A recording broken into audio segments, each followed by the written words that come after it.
Hola, buenos días. El tema de hoy es de Ojinaga. Resulta que la alcaldesa panista de Ojinaga, de nombre Lucy Marrufo Acosta, acaba de anunciar que constituye en su gobierno el primer Instituto Municipal del Hombre. Sí, así como lo oye, el Instituto Municipal del Hombre. Mientras el pueblo desea menos burocracia, gastos innecesarios, nóminas y oficinas sin sentido, viene la alcaldesa Marrufo a crear esto que obviamente nunca había pasado en el estado y al parecer es apenas el segundo municipio en el país que lo hace. Las cuestiones de perspectiva de género aún no se entienden claramente en la sociedad, es la verdad, pero preocupa que las autoridades sean en ocasiones las que más ignoran las cosas y no hagan nada por aprender precisamente cosas nuevas. Porque es un absurdo un Instituto Municipal del Hombre. Con mucho gusto aquí les explico a continuación. Tal vez hayan escuchado en alguna ocasión la frase de que no existe discriminación a la inversa, o no debería existir. Y esto de discriminación a la inversa se refiere a que no se le puede considerar discriminación cuando a alguna persona que de alguna manera ha sido privilegiada históricamente se le vulneran sus derechos. O sea, claro que se debe actuar legalmente para garantizarle sus derechos como cualquier ciudadano, pero no se estaría frente a un caso de discriminación.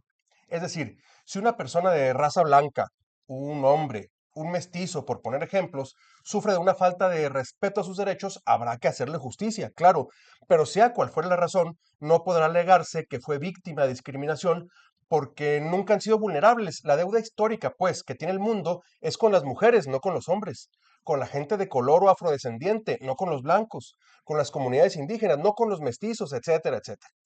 En el caso específico del género, en la historia de la humanidad, el hombre siempre fue un ciudadano con más derechos que las mujeres. Es un hecho, ¿eh? No una suposición.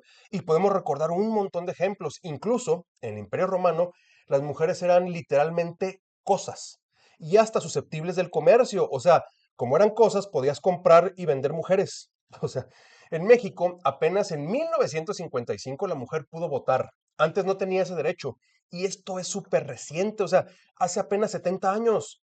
O sea, literalmente todavía viven mexicanas que les tocó no poder votar por no tener los mismos derechos ciudadanos que un hombre y después poder hacerlo por primera vez. Hay gente que le molestan estos temas y se afanan en negar la enorme desigualdad entre hombres y mujeres, pero esto es real, es parte de nuestra historia. Sucedió y sigue sucediendo, por mucho que se quiera negar.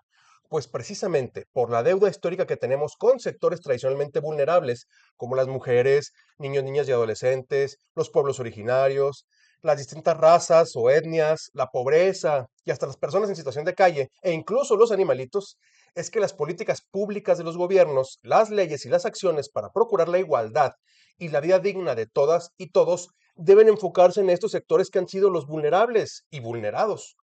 Es un enorme contrasentido y por tanto desperdicio de recursos crear institutos para hombres, personas blancas o vamos a crear el instituto para proteger a los millonarios. Pues no, va. Tienen los mismos derechos, pero simplemente hay que aplicar la ley para garantizarlos sin necesidad de crear oficinas o dependencias nuevas. Es decir, ¿a qué me refiero? En este caso que comentamos, si un hombre sufre de violencia, pues basta con que vaya a la fiscalía. Si un hombre tiene problemas emocionales o psicológicos y el gobierno quiere intervenir, pues basta con que active su dependencia encargada de la salud mental y así. Si un hombre tiene alguna necesidad pública, basta con que acuda a la dependencia correspondiente. No necesita oficinas especiales para varones.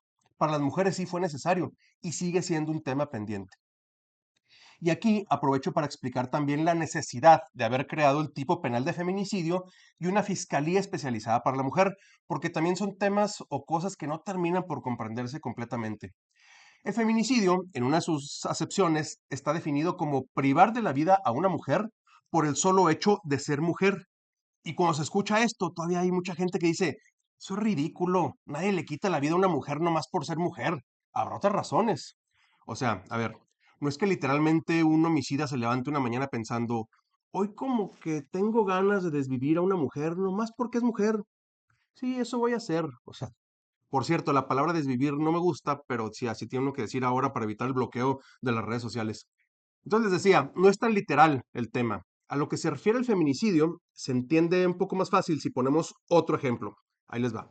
Suponiendo que tú que me estás escuchando tienes un hijo de 18 años, Juan, y una niña de 16 años, Laura.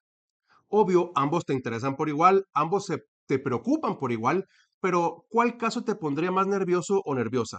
Imaginar a Juan caminando por la calle Niños Héroes, solo, a las 3 de la mañana, O imaginar a Laurita caminar sola a las 3 de la mañana. Pues obviamente es más preocupante si Laurita está sola a medianoche, por el simple hecho de que hay riesgos que tienen las mujeres nada más por ser mujeres.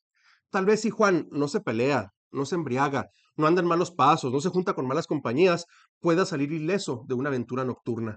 Pero Laurita, aunque se porte excelente y no tome malas decisiones, estará en riesgo si tiene la necesidad de caminar a las 3 de la mañana por el centro, nada más porque es mujer. Punto. A eso se refiere la definición de feminicidio. A una mujer le pueden quitar la vida a lo mejor porque andaba en el crimen organizado, o a lo mejor por un accidente automovilístico, ok.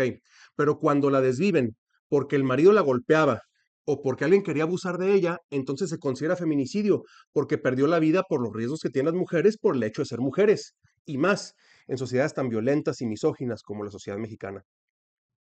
Entonces, cuando empezamos a reflexionar estas cosas y realmente a tratar de entenderlas, es cuando nos cae el 20 de que la creación de instituciones que procuren darle a la mujer su lugar digno en la sociedad es perfectamente justificable. Pero cuando una gobernante, como esta alcaldesa de Ojinaga, alcaldesa panista, no me extraña, decide usar recursos humanos y materiales para crear un instituto de hombres, a todas luces podemos advertir una tremenda ignorancia del tema. El concepto de perspectiva de género es mucho más amplio que un capricho de unas cuantas feministas, como mucha gente que lo rechaza pudiera pensar. No le tengan miedo a esa palabra. La perspectiva de género es para proteger los derechos de ambos sexos, combatiendo los hábitos misóginos o machistas que afectan a todos por igual, también a los hombres, ¿eh? Ese es el daño del famoso sistema patriarcal. Fuimos formados en nuestro país por toda la vida con la creencia de que el varoncito tiene un rol determinado, una conducta, una manera de vestir, de cortarse el pelo ya establecidos, actividades, juegos y juguetes específicos y objetivos de vida ya definidos a ese sexo. Y la mujercita pues igualmente tendrá otro rol de vida, otra forma de vestirse, de jugar, de comportarse, metas distintas ya definidas no solo por sus padres, sino por la misma sociedad, y ninguno de los dos debe salirse de su papel, porque no es permitido, ¿eh?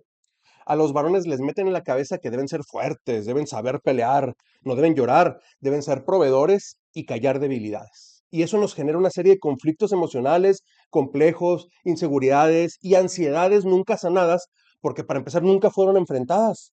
Y las mujeres deben ser dulces, agradables, vestir y lucir bonitas, no hablar feo, y no jugar brusco porque no es propio de una damita. Y claro, deben buscar buen marido, encargarse de la casa y tener hijos y que no se les ocurra salirse de ese papel. Bueno, pues el concepto de perspectiva de género busca romper con esas viejas creencias para el bien de ambos sexos. Quizá, por poner otro ejemplo, haya hombres que tengan más ternura, más atención y más paciencia con los hijos que su pareja, pues que se encarguen de los hijos. Quizá haya mujeres más hábiles para producir dinero que su pareja, pues que sean proveedoras. Y así las leyes, las instituciones y las personas de la función pública deben siempre tener perspectiva de género en la actuación pública, repito, para el bien de ambos sexos. Así que si eres de esas personas que aborrecen a las feministas, que hacen desmadre cada 8 de marzo, sería bueno que empieces a razonar y reflexionar un poco más sobre cómo este tema del patriarcado afecta a todo mundo y dejar de pensar que la perspectiva de género es cosa de viejas feministas que buscan pretexto para el vandalismo. De hecho, a pesar de muchos avances, el simple hecho de que todavía no se entiendan bien estos conceptos es la mejor prueba de que todavía faltan cosas por hacer. La igualdad no es una realidad todavía, ¿eh? Y ahí tengo un dato para que lo pienses. Los dos delitos de todo el Código Penal que más se cometen en la actualidad y por tanto que más carpetas de investigación se generan en la Fiscalía son el de violencia familiar y el de incumplimiento de las obligaciones de asistencia familiar, o como se conoce este último más comúnmente, la falta de pago de pensión a los hijos. Así que créeme, todavía nos falta mucho por lograr y por lo tanto mucho por aprender. En resumen, pues, esta gran idea que tuvo la alcaldesa de Ojinaga, Lucy Marrufo, solo exhibe su enorme ignorancia sobre los temas de género. No se necesita un instituto para el hombre. Y no solo no es necesario, sino que este tipo de narrativas desvían la atención hacia lo que deben hacerse para reivindicar a la mujer. Es decir, no solo no ayudan, sino que afectan. Obviamente la meta es que algún día podamos gozar de completa igualdad de derechos entre hombres y mujeres y no tener la necesidad de fiscalías, instituciones y leyes especiales para proteger a la mujer, pero aún estamos lejos de ese día.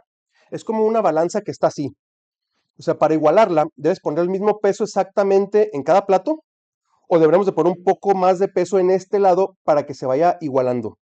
Pues ese es el tema justamente. En estos momentos aún debemos poner un poco más de peso del lado de la mujer, no porque la vida y la dignidad de una mujer sea más importante que la de un hombre, sino porque por muchísimas décadas la balanza estaba totalmente cargada de un solo lado y hay que poner más peso del otro para lograr llegar a la tan ansiada y justa igualdad entre hombres y mujeres.